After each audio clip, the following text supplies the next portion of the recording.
ዌምብሌ ፍጻሜ አርሰናል ከማንቸስተር ሲቲ ባለፉት ጥቂት ቀናት ለሁለቱ ቡድኖች ነገሮች በተለያየ አቅጣጫ ተቀይረዋል። ማንቸስተር ሲቲ ከአውሮፓ ቻምፒየንስ ሊግ በሪያል ማድሪድ በደርሶ መልስ ሽንፈት ተሰናበተ። ከፕሪሚየር ሊጉ አናትም በነጥቦች ተንሸራቶም ይገኛል።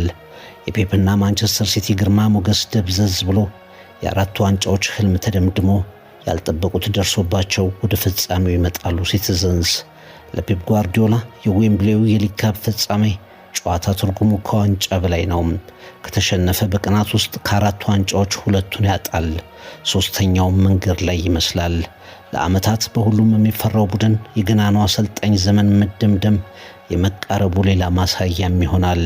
ማንቸስተር ሲቲ ካሸነፈ ለጓርዲዮላ አምስተኛ የካራባኦ ካፕ ድል፣ ለማንቸስተር ሲቲም 9ኛ የሊግ ካፕ ዋንጫ ከመሆን በዘለለ የሲቲና ጓርዲዮላ ተጋድሎ ገና እንደሚቀጥል የሚያሳይ ይሆናል። መድፈኞቹ ደግሞ ወደ ዌምብሌ በተረጋጋ ስሜት ይደርሳሉ፣ ያለ ፍርሃትም ይቀርባሉ ተብሎ ይታመናል።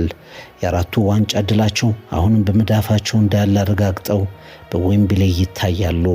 የመጀመሪያውን ዋንጫ ማምጣት ቀጥሎ ለሚናፍቋቸው ትልልቅ ክብሮች አይን ገላጭ ድል መሆኑን አውቀው በዌምብሌ ይገኛሉ።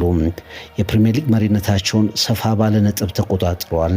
በቻምፒየንስ ሊግ ሩብ ፍጻሜ እንደተጠበቁት ተገኝተዋል። እናም ፍጻሜው ከአራቱ ዋንጫዎች አንዱን የመረከብ ብቻ ሳይሆን እየጎለበተ የመጣውን በራስ መተማመናቸውን ለቀሪ ውድዶች ሁሉ ስለመከላከል ነው። በአንድ ወቅት ለአንድ ክለብ ለሲቲ መለያ በጋራ ተቀምጠው ብዙ ቀምረው አርሰናልን ዌምብሌ ላይ በዚህ ተመሳሳይ ፍጻሜ በብልጫ ያሸነፉት ጓርዲዮላና አርቴታ በተቃርኖ ይፋለማሉ። ሽንፈት ለፔፕ ጓርዲዮላ የሲቲ ኃያልነት ዘመን ልጓም እየመጣ እንደሆነ ምልክት ይሆናል። ለሚካኤል አርቴታ ድል ከመጣ ደግሞ በመጨረሻ የታላላቅ ድሎች ጅማሩ ላይ መድረሱን ያበስራል።